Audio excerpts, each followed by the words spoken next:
হচ্ছে স্বাধীন অস্তিত্ব হিসেবে মানুষের এখানে পৃথিবীতে মানুষের আগমন, আহ, মানুষ স্বাধীন, মানুষের এই পৃথিবীতে মানুষের আহ, স্বাধীনভাবে সবকিছু করবার, প্রত্যেক না মানুষের স্বাধীনভাবে সবকিছু করবার অধিকার আছে। শুধুমাত্র কতটুকু অধিকার নেই, আমার অধিকার প্রয়োগ, আমার ইচ্ছা পছন্দ এটাকে প্রয়োগ করতে যে যদি আরেকজনের কিছু ক্ষতি হয়, তাহলে সেই জায়গায় রাষ্ট্র এবং আইন বা সমাজ ইন্টারভিন করতে পারবে। সমাজ সেখানে একটা প্রোটেকশনের রোল প্লে করতে পারবে আইন দিয়ে, এবং রাষ্ট্রের বিধিবিধান দিয়ে রাষ্ট্র সেখানে বা সমাজ সেখানে হস্তক্ষেপ করতে পারবে। তাছাড়া আমি সকল ক্ষেত্রে স্বাধীন এবং আমার ইচ্ছা পছন্দ প্রয়োগ করার জন্য আমি নিরঙ্কুশভাবে অধিকার প্রাপ্ত। স্বাভাবিকভাবে বুঝতে পারছেন ইসলামের কনসেপ্টের সাথে নারীবাদের কনসেপ্টের এই যে মৌলিক জায়গায় পার্থক্যটা, আমি বেশি কথা বলবো না, এটা বুঝে নিলেই হবে। সেকেন্ড জিনিস যেটা এই নারীবাদের মৌলিক কথা, সেটা হচ্ছে সেক্সের ক্ষেত্রে। তার আগে একটা কথা বলে নিই। আজকে আমরা এখানে কথা বলতে গেলে সাবজেক্টের কারণেই মলিকুলার বায়োলজি বা বায়োলজি নিয়ে এমন কিছু কথাবার্তা আসবে, বায়োলজিক্যাল কিছু কথাবার্তা আসবে, যেটাতে আমাকে মনে হতে পারে যে কিছুটা আহ, হয়তো আমি পুরোপুরি যে শালীনতা যতটা শালীন শব্দ ব্যবহার করা দরকার চেষ্টা করব, কিন্তু তারপরে যদি কোনো ব্যর্থ হয় আমাকে ক্ষমা করবেন। কারণ কিছুটা জিনিস আলোচনায় এসে যাবে। কারণ নারীবাদের কনসেপ্টের আলোচনা করতে গেলে তাদের কনসেপ্টকে তাদের ল্যাঙ্গুয়েজে তো বলতে হবে আমাকে, বা মেনশন করতে হবে। তো যেটা বলছিলাম, প্রথম হচ্ছে তাদের কনসেপ্টের জায়গায়, গলদের ফিলোসফিক্যাল প্রবলেমের জায়গাটা হচ্ছে অধিকার। সমানাধিকার বলেন, মানবাধিকার বলেন, সকল ক্ষেত্রেই অধিকারের কনসেপ্টে তারা গল একটা বড় ধরনের আহ, মৌলিক পার্থক্য রয়েছে। সেকেন্ড হচ্ছে সেক্স সম্পর্কিত কথা। ইসলামে নারী পুরুষের সেক্স সম্পর্কে যেটা আছে সেটা যে বিয়ে হচ্ছে শুধুমাত্র বৈধতার সীমারেখা, এই হুদুদ, বিয়ের বাইরে যে কোনো সেক্স অবৈধ। কিন্তু নারীবাদের মূল কনসেপ্টে সেক্স হচ্ছে শুধু সম্মতির ভিত্তি হচ্ছে সেক্স, মানে সেক্সের ভিত্তি হচ্ছে সম্মতি। যদি একে অপরের সাথে, সে পুরুষ হোক নারী হোক, পুরুষ হোক, যে যে যেই যাই হোক, পরিচয় যাই হোক না কেন, সম্মতি ভিত্তিতে যে সম্পর্ক, সেটা বৈধ। তাহলে এখানে ফান্ডামেন্টাল ডিফারেন্সটা বোঝা গেল। থার্ড যেটা বলা হচ্ছে সেটা হচ্ছে যে ইয়ে মানে কি বলা যায় এটাকে, ইনক্লুসিভনেসের যে কথাটা, সেটা হচ্ছে যে এই আপনার হিউম্যান স্ট্যাটাস বলেন, হিউম্যান পরিচয় বলেন, আইডেন্টিটি বলেন, এবং রিলেশনশিপ বলেন, এই সবকিছুই ইনক্লুসিভ, সবকিছু ইনক্লুসিভ। আমাদের ইসলামের মূল কনসেপ্ট কিছু, লাকুম দিন হুকুম ওয়ালিয়া দিন, আমাদের ফিলসফি। কিন্তু তাদের ফিলসফি হচ্ছে এভরিথিং ইনক্লুসিভ। এটার ব্যাখ্যাটা একটু পরে আসবে। এখন সেই অর্থে দেখেন, আহ, অধিকার, সম্মতি এবং ইনক্লুসিভ, এই তিনটে শব্দ আপনারা দয়া করে মানে গোড়াতেই মাথায় একটু নিয়ে নেবেন। এরপরে একটা পয়েন্ট আমরা বলতে চাই, যে সেক্স রিলেটেড যে মানে অপরাধ, সেই অপরাধে কোনো মহিলার কোনো অপরাধ নেই, মানে কোনো নারীর কোনো অপরাধ নেই। কারণ সম্মতির ভিত্তিতে একজন নারী যদি আহ, কোনো সম্পর্কে অগ্রসর হয়, এটা কোনো আপত্তিকর নয়। নারী যদি হানি ট্র্যাপ করে, নারী যদি সুগার ডেট করে, তবুও তার কোনো এটা অপরাধ নয়। মেঘনা আলম পরিমণি দিয়ে আপনারা এটা টের পান। কিন্তু এবং যৌন হয়রানি, যেটা সেক্স হ্যারাসমেন্ট বলা হচ্ছে বা সেক্সুয়াল ভায়োলেন্স বলা হচ্ছে, এই সেক্সুয়াল ভায়োলেন্স অথবা সেক্স হ্যারাসমেন্ট, এইটা হয়রানি, এটা পুরুষের ক্ষেত্রে অপরাধ। সেটা যে লেভেলেরই হোক না কেন, প্রাইভেট লেভেলে হোক, পাবলিক লেভেলে হোক, যদি ইয়ে আহ, একজন নারী অভিযোগ করেন বা কোনো জেন্ডার অভিযোগ করেন যে আমার বিরুদ্ধে, আমাকে সেক্সুয়ালি অ্যাবিউজ করা হয়েছে, অথবা সেক্সুয়ালি হ্যারাস করা হয়েছে, অথবা সেক্সুয়ালি ভায়োলেন্স করা হয়েছে, তাহলে সেটা একটা অপরাধ। আদারওয়াইজ, কিন্তু তাহলে অপরাধের ক্ষেত্রে আমরা বলছি, ইসলাম বলছে, আমরা বলছি না, ইসলাম বলছে একটা বৈধ সীমারেখার মধ্যে সেক্স হচ্ছে, আহ, বৈধ সীমারেখার বাইরে সেক্স হচ্ছে অপরাধ, শাস্তিযোগ্য অপরাধ, চূড়ান্তভাবে অপরাধ। কিন্তু কাউন্টার অবস্থা হচ্ছে শুধু যৌন হয়রানিটা অপরাধ, কিন্তু যৌন কর্ম বা যৌন বা এই এই রিলেশনশিপ এইটি অপরাধ নয়। এইভাবে মতাদর্শগত দিক থেকে নারীবাদ, প্রাইমারিলি নারীবাদকে বলা হতো একটা বিহেভিয়ারাল বা একটা অধিকার বিষয়ক কথাবার্তা। কিন্তু যদি আমরা নারীবাদের ফিলসফির দিকে তাকাই, তাহলে দেখবো নারীবাদ একটা সিস্টেম, বা নারীবাদ একটা নারীবাদ একটা বাদ, ইজম, ফিমেল ফেমিন, যে একটি মতবাদ হিসেবে আবিষ্কৃত হয়েছে। এবং আমি আগাম একটা কথা বলে রাখি যে আসলে এই ফেমিনিজমের আলটিমেট গোল হচ্ছে LGBTQ,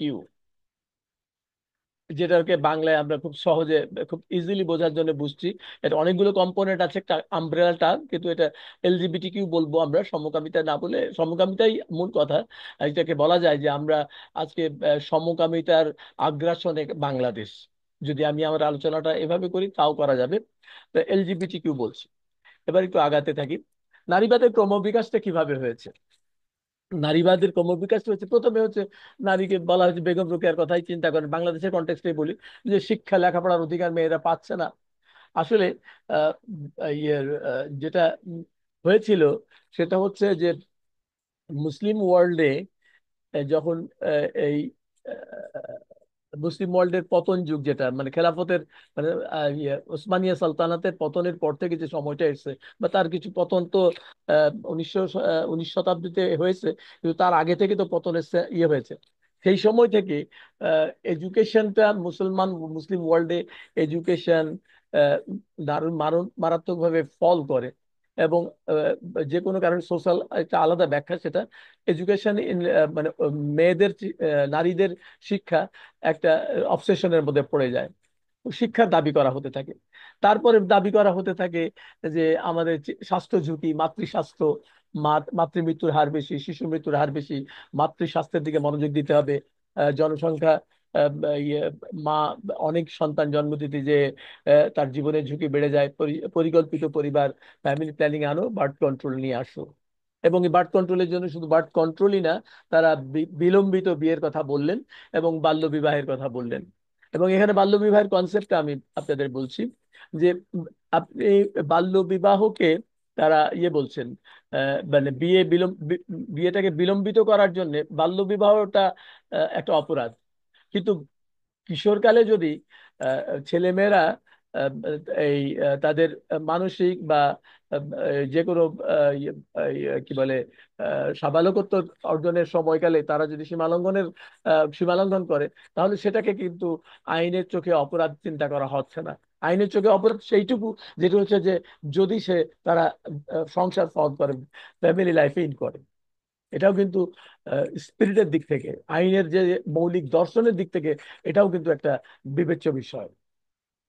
তারপরে দাবি দাবি করা হলো কি, তারপরে দাবি করলো যে নারী নিরাপত্তা নেই, নারী ফ্যামিলিতে নিরাপত্তা নেই, নির্যাতনের শিকার হয় স্বামীর কাছে, তার যৌতুকের জন্য সে ক্ষতিগ্রস্ত হয়, ইফটিজিং এর দ্বারা ক্ষতিগ্রস্ত হয়, অ্যাসিডের দ্বারা ক্ষতিগ্রস্ত হয়, রেপিং এর দ্বারা ক্ষতিগ্রস্ত হয়। অতএব তার আইনি লিগ্যাল প্রোটেকশন দরকার। এটা হচ্ছে নারীবাদের থার্ড ফেজে আসলো। তারপর নারীবাদের ফোর্থ ফেজে কি আসলো? আসলো যে তার ভোটিং রাইট নাই, ভোটিং রাইট দিতে হবে। সোসাইটিতে তার রিপ্রেজেন্টেশন নাই, তার মেইন স্ট্রিমিং এ তার কোনো রোল নাই, কোনো অধিকার নাই। নারীদেরকে সোশ্যাল রাইট দিতে হবে।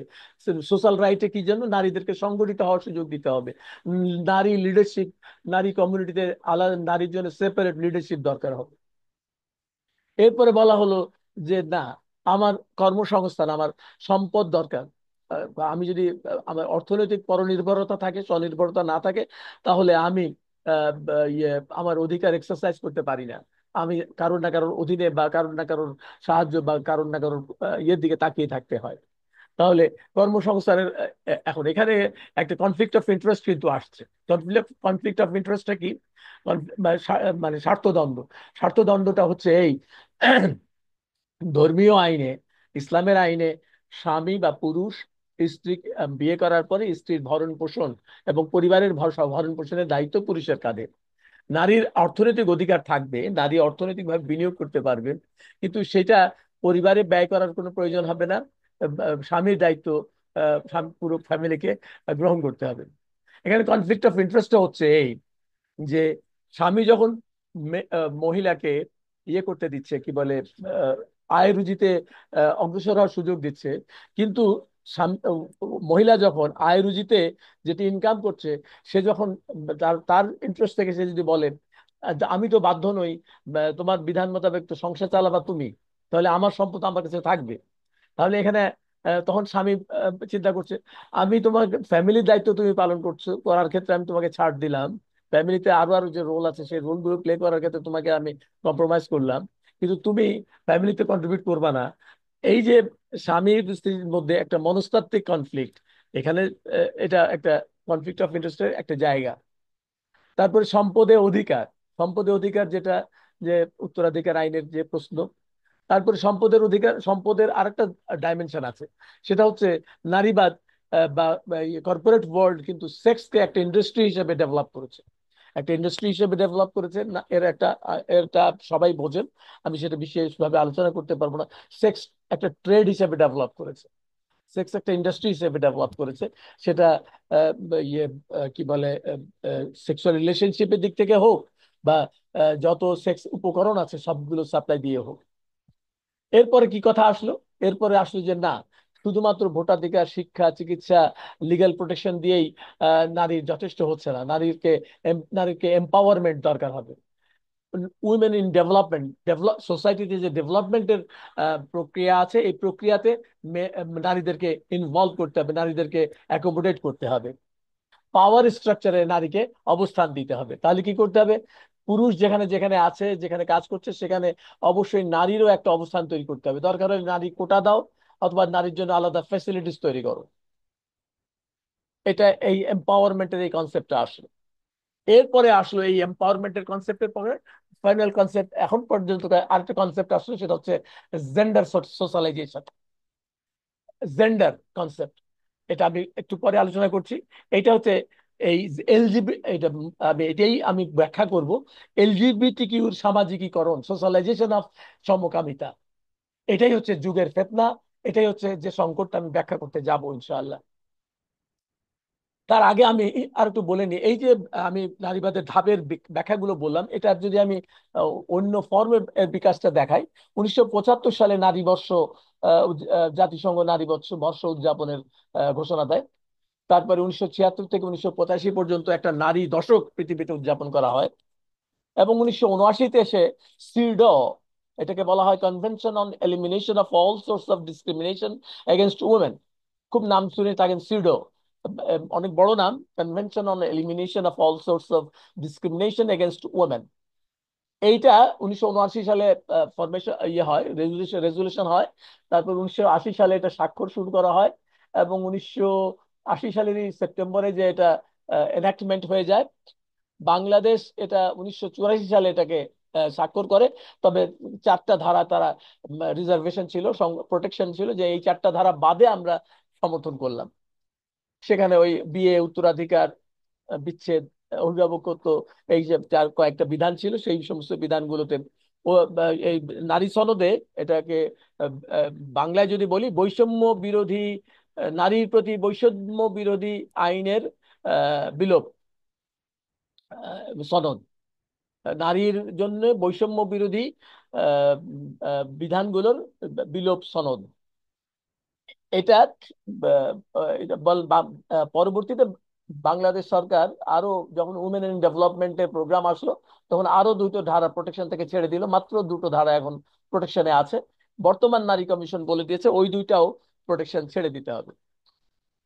এখন আমি বলছি এই যে নারীবাদ বা এই যে মানে আলটিমেটলি যে সোশ্যালাইজেশন অফ এলজিবিটি কিউ অথবা সোশ্যালাইজেশন অফ সমকামিতা, এই যে আমি নাম দিচ্ছি, এটা আমাদের মূল্যবোধের বিপর্যয় কিভাবে আনছে। এখানে কিছু জিনিস নারী কমিশনে আছে, আর কিছু জিনিস ঢাকা আছে, আড়ালে আছে, লুকিয়ে আছে। সেটা আমি কয়েকটা অনেক বড় ডকুমেন্ট, তো আমি খালি পয়েন্টগুলো বলে যাই। প্রথম কনসেপ্টটা হচ্ছে পুরুষ বৈরিতা। যে পুরুষ বৈরিতা কি বলা হচ্ছে, যে এই যে ধর্মের যত নেতৃত্ব, লিডারশিপ ইয়েদের হাতে, পুরুষদের হাতে। আর পুরুষরা ধর্মীয় বিধিবিধানকে নারীদেরকে সাপ্রেস করবার জন্য, অপারেশনে রাখবার জন্য লিড করেছে। অপরূপ বেগম রোকেয়া লিখে গেছেন যে এটা এই নারী কমিশনের রিপোর্টের মধ্যে এসছে যে এই ধর্মের বিধিবিধান সবগুলো পুরুষ রচিত, এবং এই জন্যে নারীরা এটা মানতে বাধ্য না, বা নারীদের এটার বিরুদ্ধে বিদ্রোহ করতে হবে। এবং সবসময় বলা হচ্ছে যে সোসাইটিটা পুরুষ শাসিত এবং পিতৃতান্ত্রিক সমাজ। এই যে কনসেপ্টের দিক থেকে একটা বৈরিতা তৈরি করে ফেলা হলো, যেখানে আল্লাহ তাবারক তাআলা একজনকে বলেছেন একজন আরেকজনের পোশাক, একজন আরেকজনের সম্পূরক, সেইখানে, এবং তার মাধ্যমেই পরিবার প্রথা এবং সভ্যতা গড়ে উঠছে। সূরা নিসার যদি আপনি 1 নম্বর আয়াত পড়েন, তাহলে এটা তার সাথে সঙ্গতিপূর্ণ নয়। এখন যখন পরিবারে, সমাজে একটা পুরুষ বৈরিতা তৈরি হচ্ছে, পুরুষের প্রতি একটা নেতিবাচক মানসিকতা নিয়ে তৈরি হচ্ছে, তখন সোসাইটিতে কিন্তু একটা অস্থিরতা, সোসাইটিতে কিন্তু একটা সাইকোলজিক্যাল সমস্যা ডেভেলপ করতে থাকে, মানে খুব সাব লেভেলে, সাবকনশিয়াস লেভেলে। তারপরে তাদের বড় কথা হচ্ছে যে যত বৈষম্য নারীর প্রতি আছে, এই বৈষম্যের উৎস হচ্ছে ধর্ম। অত্যন্ত ক্লিয়ারলি বলেছে এবার। এর আগে রেখে ঢেকে বলতো, এবার ক্লিয়ারলি বলেছে যে ধর্ম হচ্ছে সকল ডিসক্রিমিনেশনের সোর্স। অতএব ধর্ম, রাষ্ট্রীয় অঙ্গনে রাষ্ট্র হচ্ছে মানুষের, সিটিজেনদের, স্টেট তৈরি হয়েছে সিটিজেন কনসেপ্টে। অর্থাৎ রাষ্ট্র সবাইকে প্রোটেকশন দেবে, এই বৈষম্য দূর করবে। এই যে বৈষম্য বিরোধী আন্দোলন না, এই বৈষম্য শব্দটা কিন্তু ইম্পোর্টেড টার্ম। বৈষম্য বিরোধী, ওই যে দেখেন না, নারীবাদের কথা হচ্ছে বৈষম্য বিলোপ করবে, আবার আমাদের দেশে বৈষম্য বিরোধী আন্দোলন হয়েছে। মানে একটু একটু বুঝতে হবে, কিছু কিছু জিনিস খুব খটকা লাগবে, কিন্তু খুব, ভেবে নিতে হবে। এগুলো সব ইম্পোর্টেড টার্ম। তো সে আহ, রাষ্ট্র ইহজাগতিক বিষয়, রাষ্ট্র কোনো পরকালের বিষয় না। অতএব রাষ্ট্র ইহজাগতিক দায়িত্ব পালন করবে। ইহজাগতিক দায়িত্ব পালন করার জন্য রাষ্ট্র যে ডিসিপ্লিন তৈরি করবে, যে আইন তৈরি করবে, যে বিধান তৈরি করবে, এটাই নাগরিকদের জন্য প্রযোজ্য। নাগরিকদের, এই রাষ্ট্রের কনসেপ্টে যতক্ষণ থাকবে ততক্ষণ নাগরিকদের জন্য রাষ্ট্র যে বিধিবিধান দেবে তার বাইরে অন্য কোনো বিধিবিধান কোনো অগ্রাধিকার বা কোনো স্ট্যান্ড পাবে না, পজিশন পাবে না। তারপরে ভ্যালুসটা কি? তারপরে ভ্যালুস হচ্ছে পরিবারের যে ট্র্যাডিশনাল কনসেপ্ট, পরিবারের ট্র্যাডিশনাল কনসেপ্টে এই যে আর রেজালু কাওয়ামিনা মিনান নিসা, যে এই যে কনসেপ্ট কোরআনে আছে, সেখানে যে লিডারশিপটা আছে, সেখানে ফ্যামিলিতে পুরুষের পরে লিডারশিপ দেওয়া আছে, অত্যন্ত ক্লিয়ার কনসেপ্ট আছে। এখন এরা বলছে যদি আমি ইকুয়ালিটি, জেন্ডার ইকুয়ালিটি মেনটেন করতে চাই, তাহলে পরিবার যদি ফরমেশন হয়, তাহলে পরিবার হবে একটা কারাগার, জেলখানা। মানে আমি এই পরিবারের মধ্যে অবরোধবাসিনীর মতো অবস্থা, বেগম রোকেয়ার সেটা, যে আমি আহ, ওই পরিবারের মধ্যে আমি জেল খাটছি। এই হচ্ছে ফ্যামিলির ব্যাপারে তাদের অ্যাটিটিউড। এবং বিয়ে আমার অধিকারকে ক্ষুণ্ণ করে, যে আমার যে মানুষ হিসাবে যে অধিকার, নাগরিক হিসাবে যে অধিকার, বা মানুষ হিসাবে যে স্বাধীন অধিকার, এই অধিকার বিয়ের দ্বারা ক্ষুণ্ণ হয়। অতএব নো বিয়ে, বা বিয়েকে কোনো অগ্রাধিকার দেওয়া যাবে না। বিয়ে মানে যদি কেউ বিয়ে করতে চায়, এটা তার অধিকার, সে যদি বিয়ে অধিকার হিসাবে এক্সারসাইজ করতে চায় করতে পারে। কিন্তু এই মোটিভেশনটা দিতে হবে যে বিয়ে কিন্তু, ও নারী, বিয়ে কিন্তু তোমার অধিকারকে ক্ষুণ্ণ করছে। এই এই জন্য বিয়েকে পুরোপুরি ক্যান্সেল করতেছে না। তারা এইভাবে বলতেছে যদি কোনো মহিলা, তার তো চয়েস, তার অধিকার, সে যেদিকে বিয়ে করতে চায় করতে পারে। বাট তাকে সচেতন করতে হবে যে বিয়ের মাধ্যমে সে তার অধিকার, তার যে সম অধিকার, তার সমতার অধিকার, সেই মানবাধিকার, সেই অধিকারগুলো প্রয়োগে সে কোনো অসুবিধার মুখোমুখি হচ্ছে কিনা। যদি কোনো অসুবিধার মুখোমুখি হয়, রাষ্ট্র তাকে প্রোটেকশন দেবে। মানবাধিকারের প্রশ্নে, সমানাধিকারের প্রশ্নে, যদি সে বিয়ে করার পরেও কোনো অধিকারের তার ক্ষুণ্ণ হয়, রাষ্ট্র, এবং সে রাষ্ট্রের কাছে যে বলে যে আমি তো, আমার চয়েস ছিল বিয়ে, আমি বিয়ে করেছি, কিন্তু এই বিয়ের কারণে আমি এইভাবে ক্ষতিগ্রস্ত হচ্ছি, তো রাষ্ট্রের কাছে সে যদি অ্যাপ্রোচ করে, তো রাষ্ট্র বলবে ওকে, তোমার প্রোটেকশনের জন্য এই এই আইন রয়েছে, তুমি এই আইনগুলো ব্যবহার করে তোমার প্রোটেকশন নিতে পারো। এরপরে আহ, আগেই বলে নিচ্ছি, সম্পত্তি, মানে সম্মতির ভিত্তিতে সেক্স এটা অপরাধ না। এটা হচ্ছে মূল্যবোধের আরেকটা বিপর্যয়ের জায়গা। তাহলে দেখেন, বিয়ে, পরিবার, ধর্ম, তারপরে নারী পুরুষের যে পারস্পরিক সম্মানবোধ বা শ্রদ্ধাবোধ বা পারস্পরিক রিলেশনশিপ, এই সবগুলো যে আমাদের ভ্যালুজ, আমাদের সোসাইটিতে আমাদের ইমানের সাথে শত শত বছর ধরে আমরা যে ভ্যালুজটা লালন করছি, সেই ভ্যালুজটাকে তার আঘাত করছে। সমস্যা হচ্ছে আমাদের ইমানদারেরা, আমাদের মুমিনেরা বা মুসলিম সোসাইটিরা বা মুসলিম স্কলাররা ফিলসফিক্যালি এই মানে ওয়াজ মাহফিলে অনেক চিৎকার করে, শাউট করে, কিন্তু আসলে ফিলসফিক্যালি আমাদের নারীদেরকেও ওরা যেভাবে, বা আমাদের সোসাইটিতে আমাদের ছেলে মেয়েদেরকে ওরা যেভাবে মানে মোটিভেট করছে, ও যে যে জায়গায় দিয়ে মোটিভেট করছে, সেগুলো শুনতে কিন্তু খুব লুক্রেটিভ, শুনতে কিন্তু খুব সুন্দর। ওই জান্নাতে ইবলিস যেরকম আদম এবং হাওয়াকে অনেক প্রলোভিত করেছিল, ওইভাবে প্রলোভনের যে তোমার অধিকার, তোমার সমানাধিকার, তোমার মানবাধিকার, তোমার স্ট্যাটাস, তুমি কেন জেল খাটবা, তুমি কেন একজনের হুকুম শুনবা, তোমার অধিকার প্রয়োগের ক্ষেত্রে তুমি কেন কোনো বাধাকে বা কোনো কর্তৃত্বকে মেনে নিবা। হ্যাঁ, এবং ওই যে আমার শরীর আমার অধিকার, এই যে এই যে স্লোগান দিচ্ছে নারীবাদীরা, তার তার মানে হচ্ছে ওই যে আমাদের যে স্পিরিট আছে, বিয়ে করার পরে স্বামীর যে রাইট আছে, সেই রাইটটাকে সে সেইভাবে চ্যালেঞ্জ করছে যে নারী পুরুষের পার্সোনাল ম্যারিটাল রিলেশনশিপ তো একটা সমঝোতার সম্পর্ক, একটা প্রাইভেট সম্পর্ক, এবং এই প্রাইভেট সম্পর্কটাকে তারা পাবলিক ডোমেনে নিয়ে আসছে। পাবলিক ডোমেনে আনার পরে বলতে হচ্ছে, তারা বলছে যে আমার শরীর আমার অধিকার। এটা ভ্যালুসকে নষ্ট করছে। তারপরে রিসেন্টলি তারা যে ভ্যালুস আমাদের সোসাইটিতে দীর্ঘদিন ধরে ইয়ে যে কোনো মানে ইয়ে যারা যৌন পেশা বলা হচ্ছে, যেটা আমরা আগে পতিতালয় বলতাম বা পতিতাবৃত্তি বলতাম বা বলে থাকি, সেটাকে শব্দ তারা বদলিয়ে ফেলেছে, এবং এটাকে তারা এখন এটাকে মানে ডিসগ্রেসফুল হচ্ছে আমাদের সোসাইটিতে।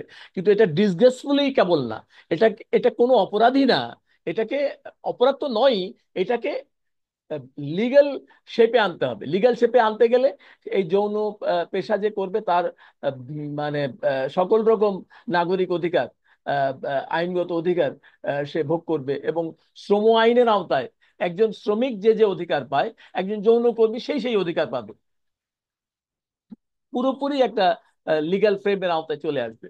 তাহলে আমাদের সোসাইটি দীর্ঘদিন ধরে যেটাকে অপরাধ মনে করেছে, যেটাকে গুনাহ মনে করেছে, সেটা আজকে গুনাহ তো নয়, বরং সেটা একটা সোশ্যাল রিকগনিশন পাচ্ছে, একটা স্ট্যাটাস পাচ্ছে, একটা রাইট পাচ্ছে। ওই যে বললাম অধিকার, অধিকারকে তারা এইভাবে এস্টাবলিশ করতে চায়। তারপরে তারা কি করেছে, আরো একটা জিনিস বলতে চাই, সরি টু মেনশন দিস। তারা বলছে স্কুলের কারিকুলাম গুলোতে ছিল, আছে, নানানভাবে তারা ট্রেনিং গুলোতে এটা দেয় যে মাস্টারবেশন এনকারেজ করা যেতে পারে। তবে হ্যাঁ, এটা তোমরা আসক্ত হয়েও না, বাট এটা কোনো অবজেকশন, মানে এটা কোনো, এতে কোনো হেলথ রিস্ক নাই। এটাতে এটা এই এই বিনোদনে বা এই এনজয়মেন্টে তোমার কোনো নৈতিক কোনো ক্ষতি নেই, তুমি এটা নিরাপদ। বাট এটা, এটাতে আসক্ত হওয়ার প্রয়োজন নেই। এই হচ্ছে তাদের মোটিভেশন। তাহলে চিন্তা করেন এখানেও মূল্যবোধের বিপর্যয়টা কেমন হচ্ছে। তারপরে এই যে হাজার হাজার স্বাস্থ্যকর্মী আছে, এই স্বাস্থ্যকর্মীদেরকে তারা ট্রেনিং দেয়, ট্রেনিং দিয়ে এই gender violence, gender equality, gender diversity, এই সমস্ত বিষয়ে ট্রেনিং দেয়। এই জেন্ডার ডাইভার্সিটি বা জেন্ডার ভায়োলেন্স বা জেন্ডার ইকুয়ালিটি বলতে কি বোঝায় আমি পরে স্লাইডে আসবো, খালি পয়েন্টগুলো বলে যাচ্ছে এখন। অশালীন পোশাক, এটা তারা দেখবেন আমাদের উপদেষ্টা, মহিলা উপদেষ্টা যে অশালীন পোশাককে মানে কোনো এবার এই ইয়েতে এসছে, আপনার এই নারী রিপোর্টে এসছে, অশালীন পোশাক বলে কোনো শব্দ ব্যবহার করা যাবে না, নৈতিকতা বলে কোনো শব্দ ব্যবহার করা যাবে না, মহিলা বলে কোনো শব্দ ব্যবহার করা যাবে না। কারণ মহিলা হচ্ছে একটা বায়োলজিক্যাল আইডেন্টিটি, নারী হচ্ছে একটা জেন্ডার আইডেন্টিটি। অতএব এই বায়োলজিক্যাল আইডেন্টিটি ব্যবহার করে কাউকে কিছু বলা যাবে না, জেন্ডার আইডেন্টিটি ইকুয়াল করে বলতে হবে, জেন্ডার আইডেন্টিটি দিয়ে কথা বলতে হবে। ফলে আমি মহিলা বলবো না, নৈতিকতা বলবো না, তারপরে অশালীন শব্দ শব্দ বলবো না, এরকম আরো কিছু শব্দ তারা বের করেছে। এই শব্দগুলো এই সংবিধান থেকে এবং একাডেমিক লেকচার থেকে, আলোচনা থেকে বাদ দিতে হবে। ইভেন কি ওয়াজের মাহফিলে যখন লোকেরা ওয়াজ করবে, ধর্ম প্রচার করবে, তখন এই সমস্ত অশালীন মানে যেটা অশালীন পোশাক বা অশালীন আচরণ, সেটার ব্যাপারে সমালোচনা করা যাবে না, কারণ এটা তো ইনক্লুসিভ ইয়ে, এটা তার চয়েস, তার পোশাক তার চয়েস, আমার শরীর আমার অধিকার, তার তার চয়েস।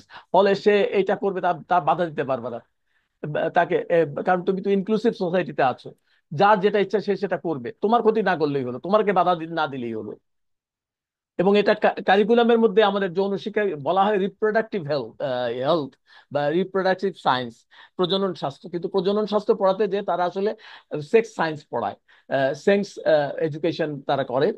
এবং এটার নাম দিয়েছে, একটা নতুন নাম দিয়েছে সিএসই, কম্প্রিহেন্সিভ সেক্সুয়াল এডুকেশন।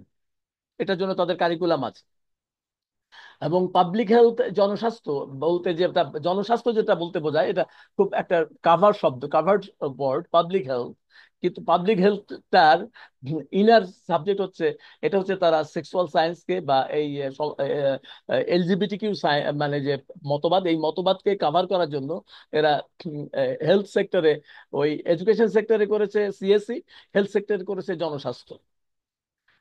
তারপরে যেটা করেছে সেটা হচ্ছে transgender, trans, transnational, transgender. Trans হচ্ছে মানে আপনি ট্রান্সফার থেকে ট্রান্সফার আপনি ট্রান্সফার করতে পারেন, জেন্ডার আইডেন্টিটি আপনি ট্রান্সফার করতে পারেন।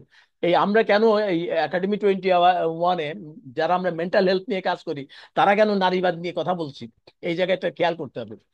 ট্রান্সজেন্ডার, আগেই বলে ফেলি, এই জেন্ডারের দুইটা একটা হচ্ছে বায়োলজিক্যাল জেন্ডার, বায়োলজিক্যাল আইডেন্টিটি, আর একটা হচ্ছে জেন্ডার আইডেন্টিটি বা মানসিক, মেন্টাল, মেন্টালি আমি যে অবস্থান ধারণ করি।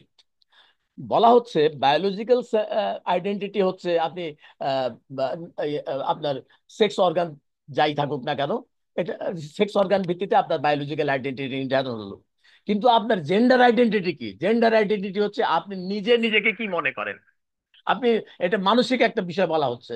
জেন্ডার আইডেন্টিটি আর বায়োলজিক্যাল আইডেন্টিটির মধ্যে পার্থক্য এই, আপনি বায়োলজিক্যাল আইডেন্টিটি হচ্ছে ইউ আর এ মহিলা, আর বা ইউ আর এ মেল, পুরুষ। আর জেন্ডার আইডেন্টিটি হচ্ছে আপনি নিজেকে যা মনে করেন। আপনি যদি মনে করেন যে আপনি না নারী, তাহলে আপনি নারী। আপনি যদি মনে করেন আপনি পুরুষ, তাহলে আপনি পুরুষ। একজন পুরুষ হওয়া সত্ত্বেও আপনার কি বায়োলজিক্যাল আইডেন্টিটি নারী হওয়া সত্ত্বেও যদি আপনি নিজেকে পুরুষ মনে করেন, আহ, তাহলে আপনি পুরুষ। তার মানে হচ্ছে আহ, এই জেন্ডার কনসেপ্টটাকে মানসিক চিন্তার সাথে, মানসিক বোধের সাথে, মনস্তাত্ত্বিক বোধের সাথে, লিঙ্গবোধ, লিঙ্গবোধটাকে মনস্তাত্ত্বিক করে ফেলা হয়েছে। মনস্তাত্ত্বিক লিঙ্গ পরিচয়টাই হচ্ছে আপনার জেন্ডারিজম। এই জেন্ডারিজম থেকে ট্রান্সজেন্ডার, যে আপনি বা আমি নিজেকে নিজের মনোজগতে আমি যেটা বলবো যে আমি এটা, আমি নারী, তাহলে আমি নারী।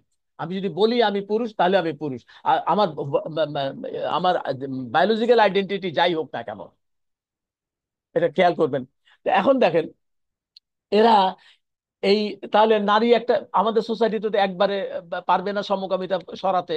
সেই জন্য তারা করছে কি, থার্ড জেন্ডার কনসেপ্ট এনেছে। থার্ড জেন্ডার কনসেপ্টটা কি? থার্ড জেন্ডার কনসেপ্ট হচ্ছে একজন হচ্ছে নারী, একজন হচ্ছে পুরুষ, আহ, আর আরেকটা হচ্ছে থার্ড জেন্ডার থাকবে, যে ট্রান্সজেন্ডার। যদি তারা মনে করে যে সে নারী হওয়া সত্ত্বেও সে আসলে পুরুষ, অথবা সে পুরুষ হওয়া সত্ত্বেও সে নারী, অথবা সে লিঙ্গ প্রতিবন্ধী, যেটাকে আমরা হিজড়া বলি। ওরা হিজড়া কাভারেজ দিচ্ছে, হিজড়াকে ওরা তৃতীয় লিঙ্গ বলছে।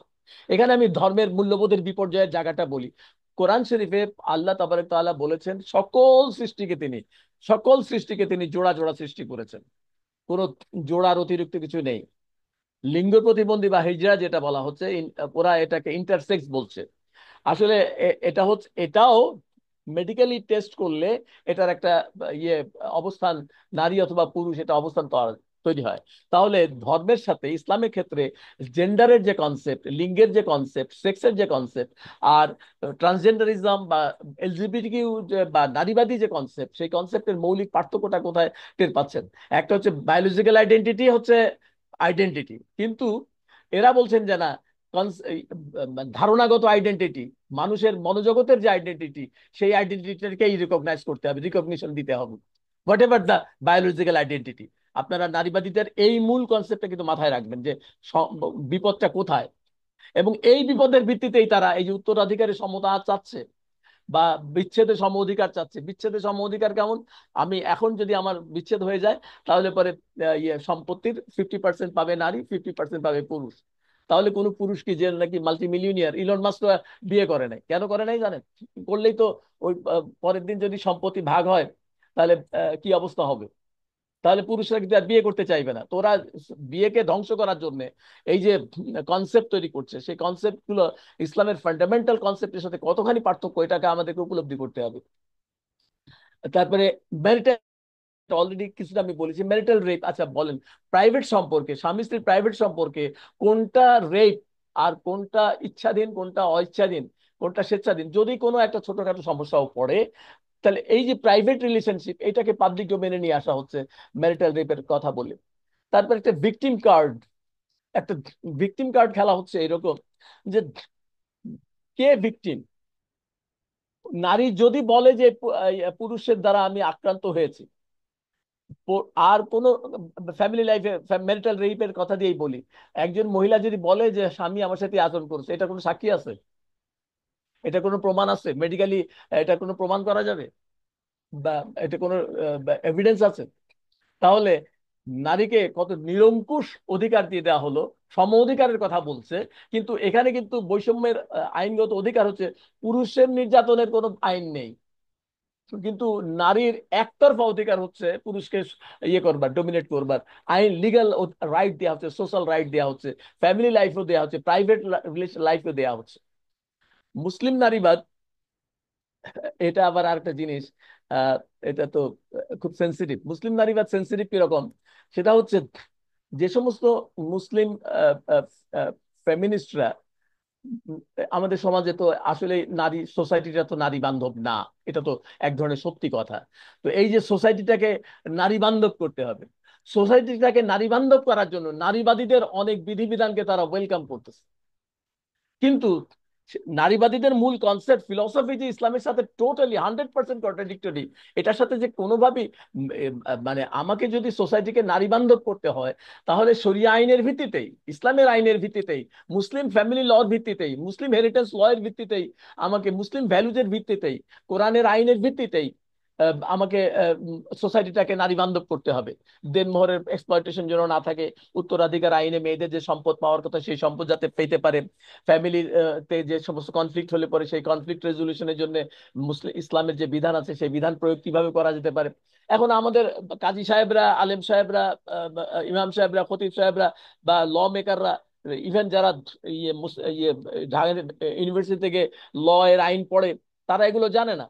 আর আমাদের মাদ্রাসার সিলেবাস গুলোতে কি ক্রাইসিস, মাদ্রাসার সিলেবাস গুলোতে ফারাইজি ফরায়েজ পড়ানো হয়, তালাকের বিধান পড়ানো হয়, বাট এই সোসাইটিতে গ্রোয়িং ক্রাইসিস, নারীবাদ বা এই নারীর ডেভেলপমেন্ট বা নারীর সমানাধিকার বা নারীর এম্পাওয়ারমেন্ট, এই সমস্ত কনসেপ্টকে মোকাবেলা করার জন্য যে লেখাপড়া করা দরকার, যে গবেষণা করা দরকার, যে সিলেবাস তৈরি করা দরকার, যে কারিকুলাম তৈরি করা দরকার, সেটা টোটালি অ্যাবসেন্ট। ফলে কিছু মানে কথাবার্তা খুব জোরে সোরে আমাদের হুজুররা বলেন, কিন্তু সেগুলো যখন টেবিল টকে বা টক শোতে অথবা ডায়ালগে অথবা আর্গুমেন্টের জায়গায় আনা হয়, তখন তারা কিন্তু খুব এলোমেলো হয়ে যান। তারা সিচুয়েশন গুলোকে একাডেমিক্যালি থিওরিটিক্যালি মোকাবেলা করতে পারেন না। এই এই জন্য একটা থার্ড গ্রুপ তৈরি হয়েছে, মুসলিম নারীবাদী। মানে এমনি নামাজ কালাম পড়ছেন, পর্দা পুশিদা হয়তো করছেন, কিছু তো আছে মুসলিম নারীবাদ, তারা ইসলামই মানে না, সেটা হচ্ছে ইসলাম ফোবিক। কিন্তু আবার ইসলাম ওরিয়েন্টেড মুসলিম নারীরাও, নারীদের মধ্যেও বা এই পুরুষদের মধ্যেও একটা মুসলিম ফেমিনিজম একটা তৈরি হয়েছে। এটা একটা থার্ড অবস্থান। অনেক সময় চলে গেল, সরি। জেন্ডার একটা, এই অলরেডি আমি বলে ফেলেছি, ধর্মীয় বিধানে সেক্স হচ্ছে একটা বাইনারি রিলেশনশিপ। বাইনারি বলতে নারী পুরুষের জোড়া, বাইনারি মানে সোজা কোরআনের জোড়া তত্ত্ব। এটা জন্মগতভাবে সত্যি, এবং একটা বায়োলজিক্যাল আইডেন্টিটি, এবং এটার ভিত্তিতেই আল্লাহ সবকিছু, আল্লাহ সৃষ্টি এই বায়োলজিক্যাল আইডেন্টিটির ভিত্তিতেই আল্লাহ তার মানুষের মহিলাদের চলন বলন, অধিকার, ভূমিকা, পারিবারিক ভূমিকা, শিক্ষাগত অবস্থান, কর্মসংস্থানগত অবস্থান, আহ, এই সকল বিধান আহ, আল্লাহ তার জন্মগত প্রকৃতির মাধ্যমে যেটা তৈরি করে দিয়েছেন সেটার ভিত্তিতে রচিত হয়েছে। আর যারা নন বাইনারি, যারা বলছেন লিঙ্গ বৈচিত্র্যের কথা বলছেন, লিঙ্গ সমতার, জেন্ডার ইকুয়ালিটির কথা বলছেন, তারা বলছেন যে না, এটা একটা সোশ্যাল কনস্ট্রাকশন। আমি নিজেকে যদি আমি নারী হিসাবে, আমি আমি নিজেকে নারী হিসাবে বলবো তাহলে আমি নারী, আমি নিজেকে পুরুষ হিসেবে বলবো তাহলে আমি পুরুষ। তার মানে আমি আমার অর্জন করব, আমি পোশাকে, আচরণে আমি যদি পুরুষ হই তাহলে আমি পুরুষ, আমার বায়োলজিক্যাল আইডেন্টিটি যাই হোক না কেন। আর আমি যদি পোশাকে আশাকে কথায় বলনে চলনে সক্ষমতায় আমার অ্যাটিটিউডে আমি যদি নিজেকে এইভাবে প্রকাশ যেভাবে আমি প্রকাশ করব, এটা আমার আর্নড, এটা আমার অর্জিত, এটা আমার অর্জন করা। তাহলে একটা হচ্ছে জন্মগত, একটা হচ্ছে অর্জন করা। এই যে আপনি আপনি টোটাল আলোচনাটা এই জায়গাটা বুঝবেন। সেক্স এবং জেন্ডারকে ওরা আম, আম, আলাদা করে ফেলেছে। সেক্স আইডেন্টিটি আর জেন্ডার আইডেন্টিটি গুলিয়ে ফেলেছে। সেক্স আইডেন্টিটি হচ্ছে বায়োলজিক্যাল আইডেন্টিটি, আর জেন্ডার আইডেন্টিটি হচ্ছে মানসিক মনস্তাত্ত্বিক আইডেন্টিটি, সাইকোলজিক্যাল আইডেন্টিটি। এই জায়গাটাই হচ্ছে ক্রাইসিস। এবং আহ, আমি আগাই। স- এই আহ, নারীবাদের এই যে মূল্য, মানে থিওরিটিক্যাল ফ্রেমওয়ার্ক, এই থিওরিটিক্যাল ফ্রেমওয়ার্কের ফলে যেটা হয়েছে সেটা আমি বলতে চাই যে আহ, উম, মানুষদের মধ্যে এই যে নারীবাদীরা তত্ত্ব খাড়া করেছে। কি তত্ত্ব? যে সোশ্যাল ট্রানজিশন হবে, মনস্তাত্ত্বিক লিঙ্গবোধের সোশ্যাল ট্রানজিশন হতে পারে। যে একজন লোক যদি মনে করে যে সে আহ, নারীবাদী, কি সে ট্রান্সজেন্ডার, সে নারী অরিজিনালি কিন্তু সে নিজেকে পুরুষ দাবি করছে, তাহলে তার একটা লিগ্যাল প্রোটেকশন দরকার।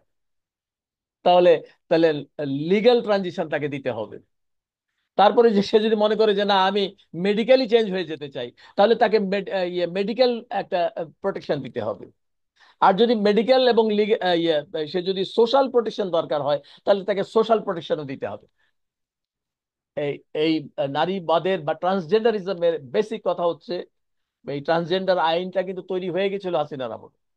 এবং দুঃখজনক হলো সত্য যে আমাদের মানে অনেক ইসলামী আইন লোকেরা ওইসব আইন তৈরি করার ক্ষেত্রে কাজও করে ফেলেন। আইনটা অন্তত একদম রেডি হয়ে গেছিল। তারপরে আহ, আল্লাহ তাবারাক তাআলা এই আইন থেকে আমাদের সাময়িকভাবে উদ্ধার করেছেন। আহ, তো তাহলে একটা এক জিনিস বোঝা যাচ্ছে, যদি শুধুমাত্র একজন নিজেকে নারী বলে দাবি করছে বলেই আহ, নারী একজন নিজেকে পুরুষ বলে দাবি করছে, অথবা একজন পুরুষ নিজেকে নারী বলে দাবি করছে, এইটুকুতে সোসাইটিতে কি সমস্যা হবে? দুই চারজন এরকম হইলে ক্ষতি কি? দুই চারজন এরকম হলে ক্ষতি কি? তার একটা বড় প্রমাণ হচ্ছে, আপনি মনে করেন আমি ট্রান্সজেন্ডার দাবি করলাম যে আমি ট্রান্সজেন্ডার, আমি আর নুরুল আলম আর পুরুষ নই, আমি একজন মহিলা। যেরকম শরীফ বললো যে আমি শরীফা। এইরকম দাবি যদি করা হয়, তাহলে উম, অবস্থাটা কি দাঁড়াবে? অবস্থা দাঁড়াবে এই যে আমরা ইমানে আমলে এই ট্রান্সজেন্ডারকে একটা জেন্ডার ধরে নেব, যেটা নাকি থার্ড জেন্ডার বলা হচ্ছে। তখন কি করা হবে? তখন যেটা শুরু হয়েছে, আমার ন্যাশনাল আইডিতে নারী, পুরুষ এবং তৃতীয় লিঙ্গ, ওটা ট্রান্সজেন্ডার লিখছে না, তৃতীয় লিঙ্গ লিখছে। ওটার একটা হেক, মানে ওদের খেলা আছে। খেলাটা হচ্ছে এখন তৃতীয় লিঙ্গ বলছে, কিন্তু ওই তৃতীয় লিঙ্গের মধ্যে কারা কারা পড়ে? তৃতীয় লিঙ্গের মধ্যে সমকামী পড়ে, হিজড়া পড়ে, ট্রান্সজেন্ডার পড়ে, ট্রান্সম্যান পড়ে, ট্রান্স ওমেন পড়ে, গে পড়ে, সবাই পড়বে। মানে লিঙ্গ বৈচিত্র্য আনছে না, জেন্ডার ডাইভার্সিটি। আচ্ছা, তারপরে আহ, এই তাহলে যখন মানে হোমোসেক্সুয়ালিটিকে আমাদের সোসাইটিতে 300 সিপিসি, ক্রিমিনাল প্রসিডিওর কোডের 357 নম্বর আইনে আইনে আমাদের দেশে সমকামিতা হচ্ছে একটা অপরাধ। এখন ওরা চেষ্টা করছে অনেক দিন ধরে এই আইনটাকে সরিয়ে ফেলতে, এই আইনটাকে বাদ দিতে। বাংলা বাইরে থেকে বারবার সুপারিশ আসছে এই আইনটাকে বাদ দিতে। কিন্তু এই আইনটা মানে সমকামী আইন বাদ দিতে গেলে অনেক রিপার্কেশন হবে। সেই জন্য ওরা গেম করতেছে, খেলতেছে। শয়তান তো মানে রাতারাতি মানুষের মতো অত তরা প্রিয় না। মানুষের সাথে শয়তানের একটা আছে, শয়তান যেটা ওয়াসওয়াসা করে সেটা কিন্তু শয়তানের একটা স্লো অ্যাক্টিভিটিস আছে। আর মানুষের আচরণের মধ্যে, ইনসানের আচরণের মধ্যে একটা ত্বরাপ্রিয়তা আছে। এখানে একটা অন্য জিনিস আছে, সেই আলোচনা করবো। আমি যেটা বলতে চাচ্ছিলাম, হোমোসেক্সুয়ালিটিটাও একটা মানসিক ব্যাধি। ট্রান্সজেন্ডারিজম যেরকম একটা মানসিক অবস্থান, মানসিক সংকট, মানসিক সংকটটাকে পুঁজি করে ওরা একটা মতবাদ তৈরি করছে, তেমনি হোমোসেক্সুয়ালিটিটাও একটা মানসিক ব্যাধি। এই ব্যাধিটা কিভাবে আমাদের বাড়বে? জেলখানা বলেন, হোস্টেল বলেন, হল বলেন, তারপরে এতিমখানা বলেন, এবং বন্দর বলেন, এই সমস্ত ভাসমান মানুষেরা বা এই যেখানে থাকে, বা ইন্টারিম অবস্থান যেখানে মানুষের থাকে, 2 4 6 দিন বা 10 দিন, 15 দিন, 1 মাস, 2 মাস, 1 বছর, 1.5 বছর, 2 বছর, এইরকম যেখানে মানুষের অবস্থান। এবং সেম সেক্সের মানুষেরা যখন থাকে, তখন তাদের তাদের যে ওই বায়োলজিক্যাল নিড পূরণ করবার জন্য এরা একটা, ওই বায়োলজিক্যাল নিড পূরণ তো আমার সম্মতির ভিত্তিতে হলেই হলো। সম্মতি তো শুধু নারী পুরুষের সম্মতি লাগবে না, সম্মতি তো ছেলে ছেলে হলেও হবে, নারী নারী হলেও হবে। তাহলে পরে এই যে আহ, আহ, এইটা শুধু তারা প্রমোট করতেছে। এটা প্রমোট করতে যে যে আমাদের সোসাইটিতে একটা ট্রমা তৈরি হবে। এই আমাদের সোসাইটি শত শত বছর ধরে যে ভ্যালুস কারেকশন জারি করছে, এই ভ্যালুসটাকে যদি ভেঙে দেওয়া হয় তাহলে এটা একটা ট্রমা তৈরি হবে। এবং এই ট্রমা এর কোনো মেডিকেল টেস্ট নাই। আমার ছেলেটা বা আমার মেয়েটা কি জন্য আমার সাথে খারাপ আচরণ করছে, কি জন্য তার চিন্তা চেতনা বদলে যাচ্ছে, কি জন্য তার পোশাক আশাক চলন বলন কথাবার্তার পরিবর্তন আসছে, আহ, এইটা কিন্তু আমরা ধরে উঠতে পারছি না। কিন্তু আমার এডুকেশনের মধ্যে, আমার সোসাইটির মধ্যে, আমার বিভিন্ন এই যে আইমান সাদিকরা ইয়ে 10 মিনিটের ক্লাস করে, হুম, তারপরে এই যে এনসিপি তে ডাক্তার যারারা ইয়ে তাসনিম যারা এরা ভর্তি হয়েছে, এগুলো সব প্ল্যান্টেড, এগুলো সব ফাইন্যান্সড। এরা আমাদের সোসাইটিতে মনস্তাত্ত্বিক, আমাদের ইয়াং জেনারেশনকে, এই জেনজেটকে মনস্তাত্ত্বিক ভাবে মানে তাদের ভ্যালুসকে, সোশ্যাল ট্র্যাডিশনাল যে সোশ্যাল ভ্যালুস, এই ভ্যালুস থেকে দূরে সরিয়ে নিয়ে যাওয়ার যত আয়োজন আছে তারা ধীরে ধীরে একটু একটু করে এটা করছে। এর মধ্যে আছে রাইট টু ডাই, আমার মরে যাওয়ার অধিকার। আমার ইচ্ছা হলো আমি মরে যাব, তাতে তোমার কি? মানে আত্মহত্যাকে মানে টেকনিক্যালি লিগালাইজ করছে।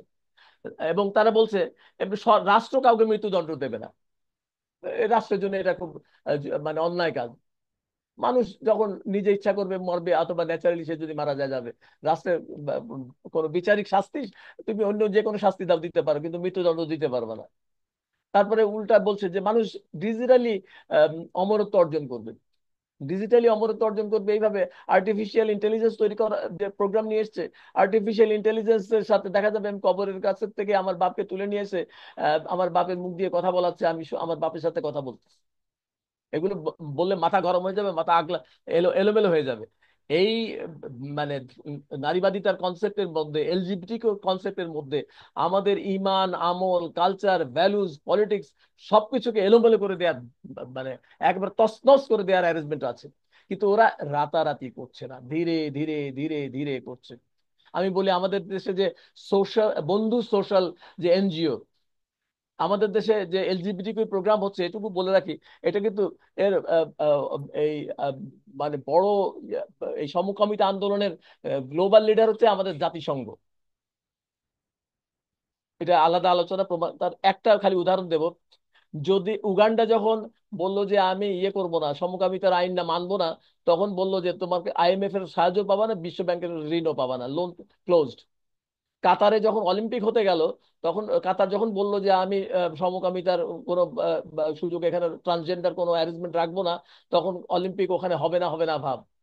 যে শেষ পর্যন্ত কাতারের দৃঢ়তায় এবং মুসলিম ওয়ার্ল্ডের দৃঢ়তায় হয়ে গেছে।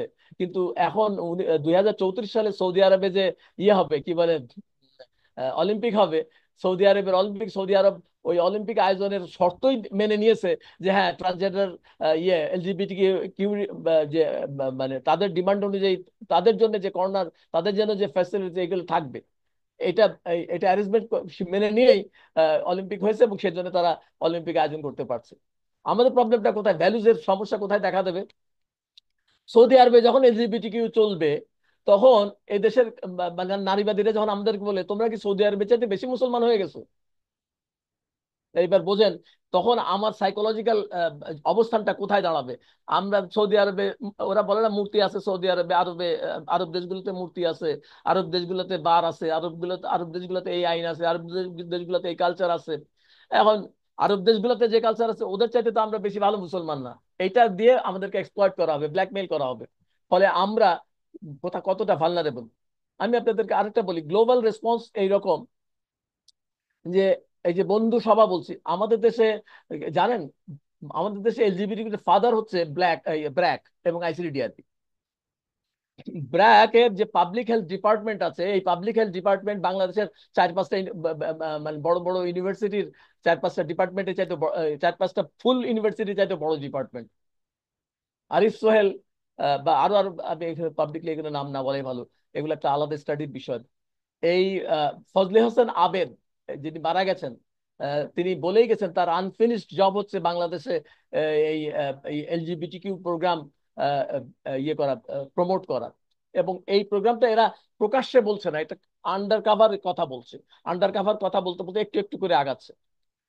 আপনি দেখেন যখন কারিকুলামে ইয়ে এই বিপ্লবের পরে কারিকুলামে দেখেন রাহাত রাহা রাহা কি আহ, রা- রা- কি রাখাল রাহা রাখাল রাহা শিক্ষা কমিশনের কারিকুলাম বোর্ডে বা শিক্ষা কমিশনে ওই সামিনা লুৎফা এদেরকে নিয়ে কমিটি হলো।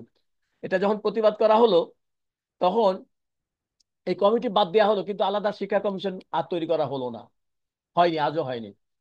তার মানে হচ্ছে যে ইন দূরতম কন্ট্রোলটা আপনার উপর আছে, যে আপনি এখানে যে কারিকুলাম বানাবেন, ডানপন্থীরা ইসলামপন্থীরা যে কারিকুলাম বানাবে সেটা বানানোর কোনো সুযোগ দেওয়া হয়নি। বরং বই ছাপানোর ক্ষেত্রে ওই রাখাল রাহারা এখনো আছেন ওখানে। রাখাল রাহা কিন্তু হিন্দু না, রাখাল রাহা কিন্তু একটা মুসলমান, ওর অরিজিনাল নাম হচ্ছে সাজিদুর রহমান। তবে সে নিজেকে শুধু ওই জেন্ডার আইডেন্টিটি, খালি জেন্ডার আইডেন্টিটি শুধু জেন্ডার দিয়ে না, জেন্ডার আইডেন্টিটি ওই যে বললাম জেন্ডার ডাইভার্সিটি, তো জেন্ডার ডাইভার্সিটি দিয়ে একজন লোক নিজে মুসলমান হয়েও হিন্দু নাম ধারণ করে, হিন্দু পরিচয় ধারণ করে চলবে, তাতে তার কোনো অসুবিধা হবে না। এই ধরনের একটা ব্যাপার।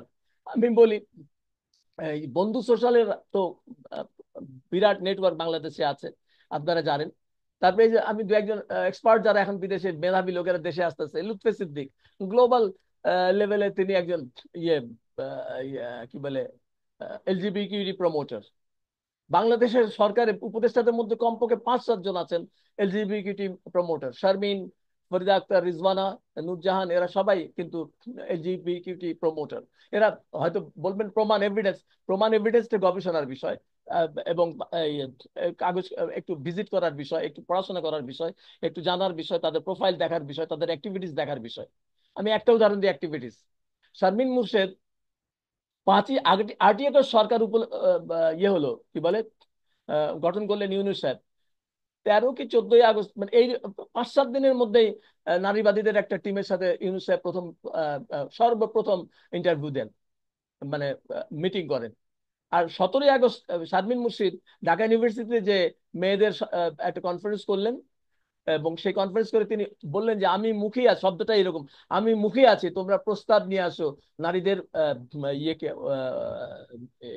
উন্নয়নের বিষয়ে, নারীদের নারী সংস্কার বিষয়ে, নারীদের নারী বিষয়ে আমরা সরকারকে এই সময়ের মধ্যে আমরা কাজে লাগিয়ে আমরা ইয়ে করব, এরকম একটা ল্যাঙ্গুয়েজ তিনি বললেন।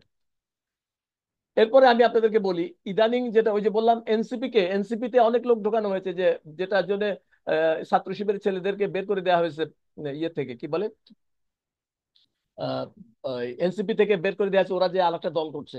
কারণ ছাত্র শিবিরের ছেলেরা থাকলে তো ওখানে ওই ওটা ইমপ্লিমেন্ট করতে পারবে না।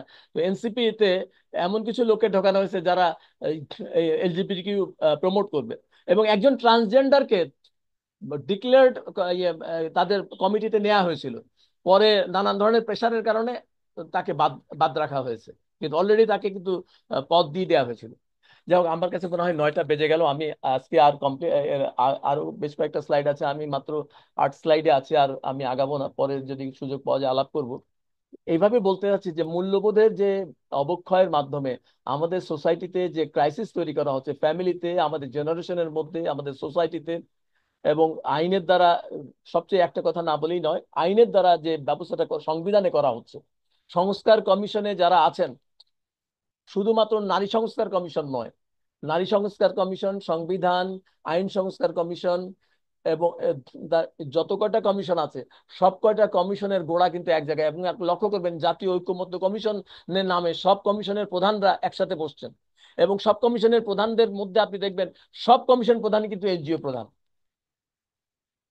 এবং ওয়ার্ল্ড ইকোনমিক ফোরামের ইয়ে যে এনজিও গাইড এবং লোকাল গ্লোবাল যে এনজিও প্রতিষ্ঠান, তার অনেকগুলোতেই আমাদের ইয়ে সাহেব, আমাদের মাননীয় প্রধান উপদেষ্টার ইয়ে আছে, রিলেশনশিপ আছে এক।